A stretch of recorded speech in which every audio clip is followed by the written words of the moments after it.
Bismillahirrahmanirrahim.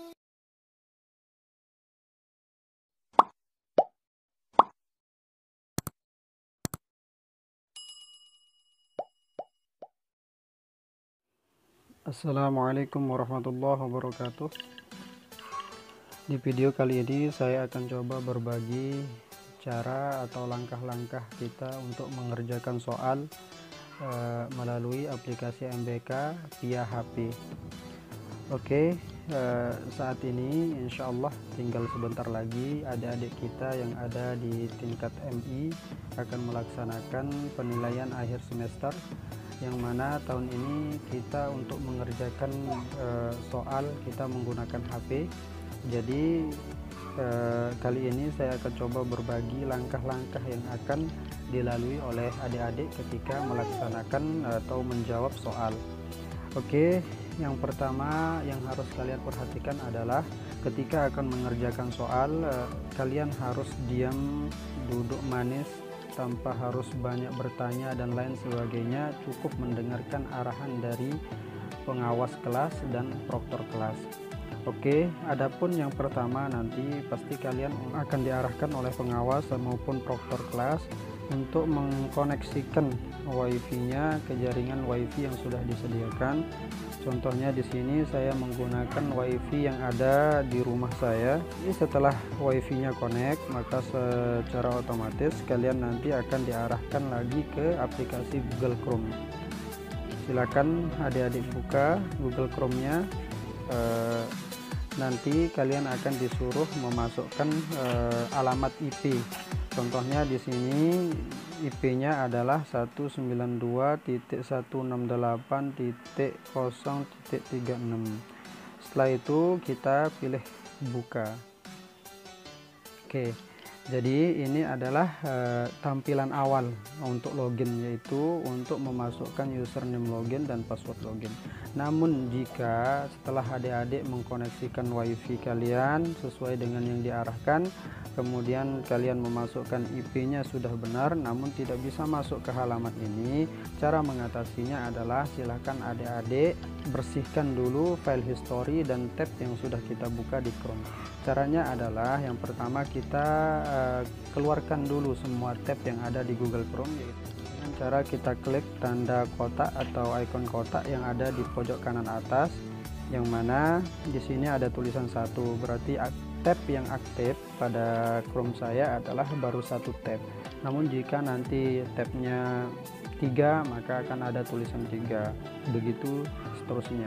Jadi caranya adalah kita klik ikon kotaknya, kemudian kita pilih titik 3, kemudian tutup semua tab. Setelah itu kita tambahkan lagi tab baru.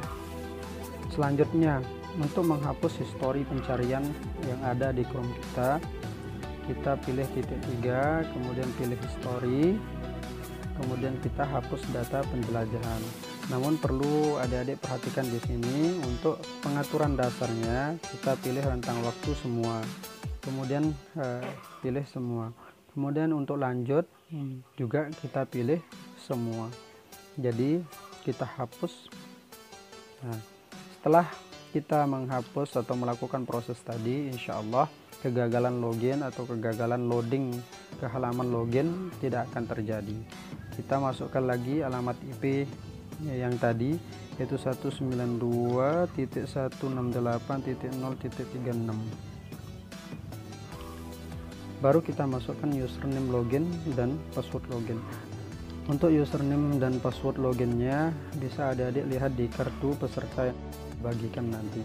Di sana biasanya tertulis username login itu menggunakan NISN atau nomor induk siswa nasional. Contohnya di sini saya menggunakan 3128372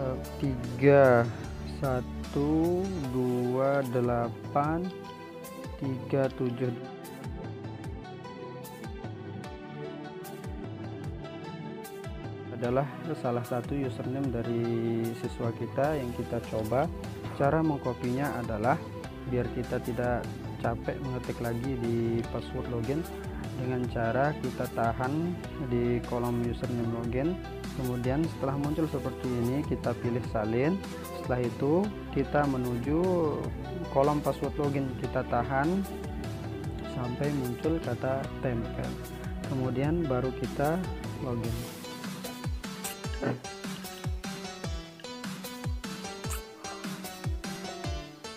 Nah, untuk lebih memudahkan login selanjutnya kita pilih simpan.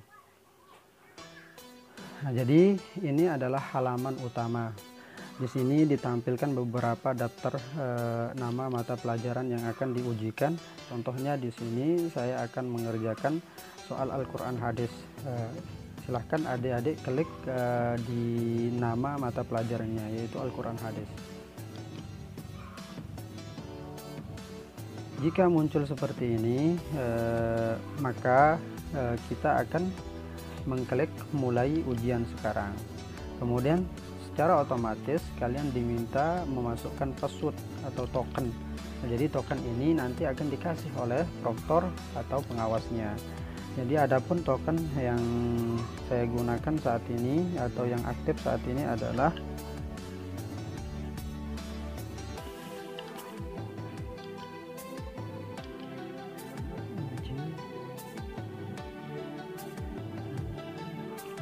setelah kita memasukkan tokennya, maka kita memulai atau mulai ujian.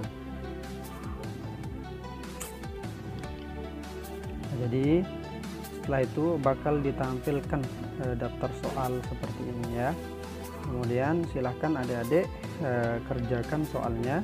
Di sini ada menu di atas soalnya, ada menu ragu-ragu. Jika adik-adik ragu-ragu dengan jawaban adik-adik, maka silahkan adik-adik klik ini. Jadi secara otomatis nanti bakal ditampilkan di daftar kotak yang ini. Kemudian selanjutnya, jika adik-adik ingin menghapus jawaban adik-adik, maka silahkan adik-adik klik hapus jawaban. Oke. Selanjutnya kita tinggal jawab.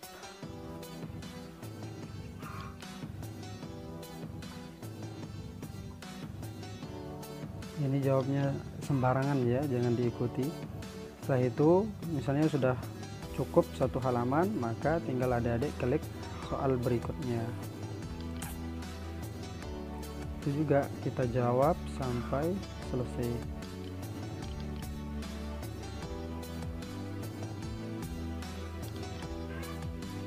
Dan adik-adik juga tidak perlu khawatir nanti jika ada soal yang terlewatkan, maka secara otomatis nanti akan tampil di kolom kotak ini, soal berikutnya.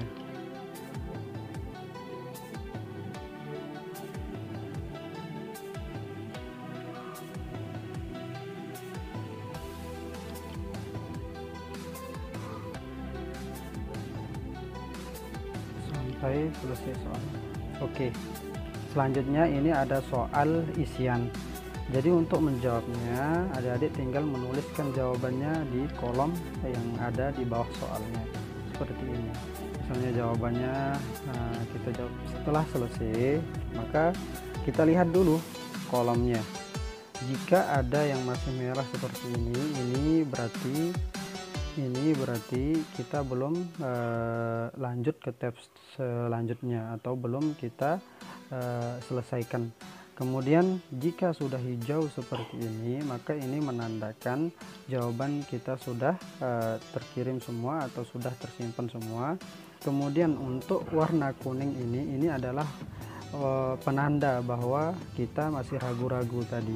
Maka jika adik-adik ingin menjawabnya ulang, silahkan adik-adik klik nomor satunya.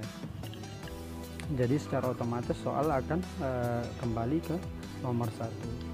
Silakan jika sudah yakin dengan jawaban adik-adik, kita rubah menjadi B misalnya. Sudah yakin, maka kita hapus ragu-ragu. Setelah itu kita geser ke bawah. Nah, jadi semuanya sudah hijau, itu menandakan semua soal sudah kita jawab. Lalu baru kita pilih selesai ujian. Nah, jadi di sini ini adalah halaman yang akan muncul jika anti submit yang sudah disetting oleh Proctor sesuai dengan jam yang sudah ditentukan. Namun jika waktunya sudah cukup nanti, maka secara otomatis adik-adik bisa submit. Jadinya maka belum tentu bisa submit. Coba. Nah, setelah waktunya sudah cukup, maka secara otomatis nanti setelah adik-adik mengklik selesai ujian, maka secara otomatis akan ditampilkan halaman seperti ini. Oh, ini adalah ringkasan ujian adik-adik. Jadi soal nomor 1 sudah dijawab dan seterusnya. Ini cuma keterangan ya. Jadi kita scroll ke bawah, kemudian kita pilih kirim jawaban, kemudian sekali lagi kirim jawaban. Nah, jadi secara otomatis adik-adik sudah selesai mengikuti ujian atau menjawab soal yang pertama. Untuk melanjutkan ke soal yang selanjutnya, adik-adik tinggal pilih dashboard. Jadi secara otomatis nanti akan ditampilkan lagi daftar mata pelajaran yang akan dikerjakan. Cukup sampai sini dulu. Mudah-mudahan bermanfaat. Wassalamualaikum warahmatullahi wabarakatuh.